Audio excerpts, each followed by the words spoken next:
আজকে আমি আপনাকে সেই মহাসমুদ্র একটা কিতাব যার ব্যাখ্যা বিশ্লেষণ বলে করে কেউ কোনোদিন শেষ করতে পারবে না।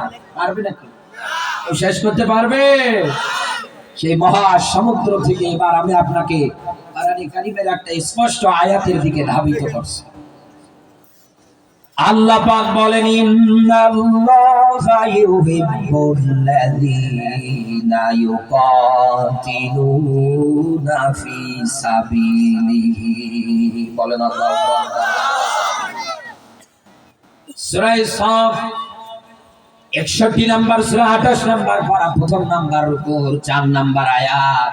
একটু ভালো করে মনে রাখবেন এই কথাটা, কারণ এই দুনিয়ার ময়দানে আজ আল্লাহর এই আয়াতের বাণী বক্তব্যগুলো অনেক মানুষের জীবনে পাওয়া যায়, আবার অনেক মানুষের জীবনে পাওয়া যায় না।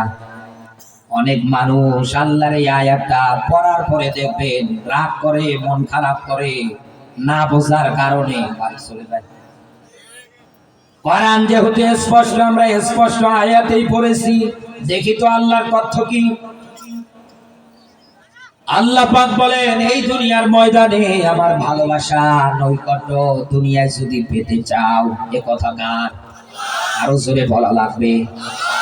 এই জায়গায় আমরা যারা বসে আছি, হয়তো আমাদের রাজনৈতিক জীবনটা আলাদা হতে পারে, সমাজ জীবন আলাদা হতে পারে, অন্যান্য যত সেক্টর আছে সবগুলো আলাদা হতে পারে, কিন্তু আল্লাহর ভালোবাসার ক্ষেত্রে কারো কোনো দলাদলি চলে না। দুনিয়ায় সব মানুষগুলো এক বাক্যে বলে যায়, হ্যাঁ আমার মালিক যেন আমারে ভালোবাসে।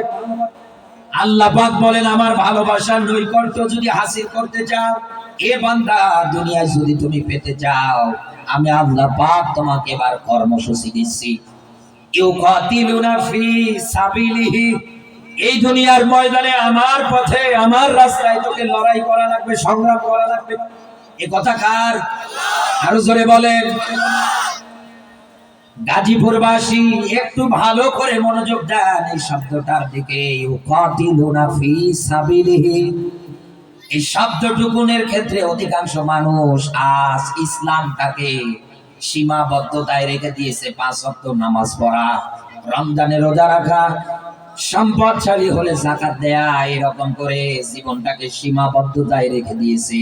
কিন্তু আল্লাহর এই আয়াত অনুযায়ী আল্লাহর জমিনে দিন কায়েমের আন্দোলন করা যে ফরজ, লড়াই করা যে ফরজ, এইটার কথা বলবেন, তখন বলে হুজুর রাজনৈতিক হয়ে যাচ্ছে। আরে ভাই, এই দুনিয়ার ময়দানে নামাজ যেমন ফরজ, রমজান মাস আর কিছুদিন পরে আপনার আমার মাঝে আসবে। রমজান শব্দটা এসেছে রমজ শব্দ থেকে।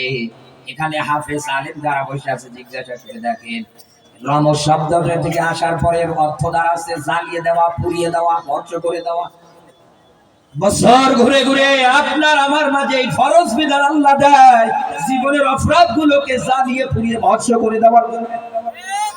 এটা যেমন দুনিয়ায় আপনার উপরে মেনে নেওয়া ফরজ, এই দুনিয়ার ময়দানে নিসাব পরিমাণ সম্পদের মালিক হয়ে যাকাত বিধান আপনার উপরে যেমন ফরজ, আল্লাহর আয়াত অনুযায়ী এই জমিনের ময়দানে লড়াই সংগ্রাম করা ওই রকম ফরজ। এবার আপনার মাথার বেন বুদ্ধিটাকে একটু জিজ্ঞাসা করেন তো, যেই জায়গাগুলোতে, যেই দেশগুলোতে আল্লাহর কোরআনের কোনো নিয়ম নীতি নেই, ওই দেশগুলোতে কি নামাজ আছে? বলেন না কেন?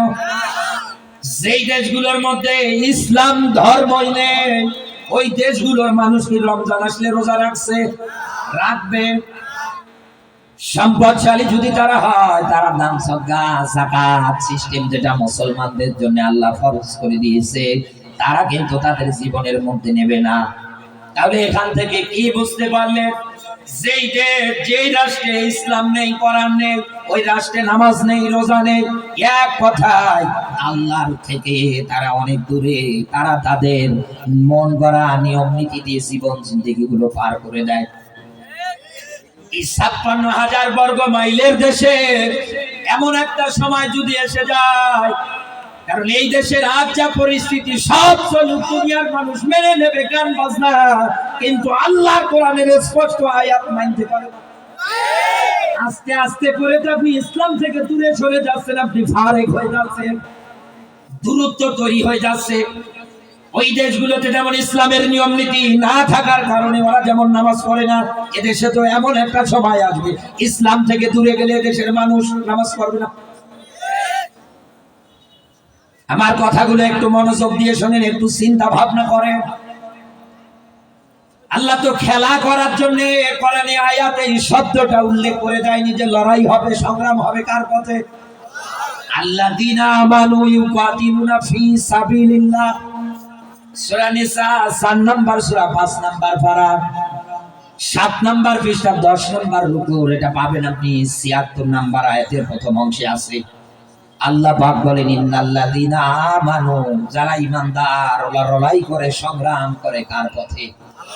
আল্লাহ বলে। দুইটা আয়াত থেকে আমরা জানলাম। এইবার আসেন আমরা পরের অংশটুকুনে যাই। লড়াই আর সংগ্রাম দুনিয়ায় যদি আপনি করতে চান কেমন করে করবেন? এমনি এমনি করা তো সম্ভব না। এই মঞ্চে এই জায়গা থেকে শুরু করে এই জায়গা পর্যন্ত আপনাদের বাদ দিয়ে দিলাম। এই ময়দানে যারা আছেন সবাই বাদ। এই জায়গার মধ্যে আমরা যে কয়জন আছি, আমরা যদি বলি আল্লাহর জমিনে আল্লাহর আইন কানুন নিয়ম নীতি বাস্তবায়ন হোক, মনে করেন সামনে যারা বসে আছে মাইকের আওয়াজ যাদের কান অব্দি পর্যন্ত যায়, ওরা যদি বলে না এটা আমরা চাই না, একটা পর্যায়ে দেখা যাবে কথা কাটাকাটিতে একটা দ্বন্দ্ব ফাসাদ তৈরি হয়ে যাবে। কথা বলে না কেন? একটা পর্যায়ে হাতাহাতি তৈরি হয়ে যাবে। মাইকের আওয়াজ থেকে শুরু করে এই ময়দান থেকে শুরু করে আপনারা সবাই মিলে যদি আমাদের সঙ্গে মারামারি বাজিয়ে দেন, একটা পর্যায়ে দেখা যাবে আমরা কিন্তু হেরে যাব, আমরা জিততে পারবো না। কথা বলে না কেন? আমরা কি জিততে পারবো? লড়াই সংগ্রামটাকে এগিয়ে নিতে পারবো না।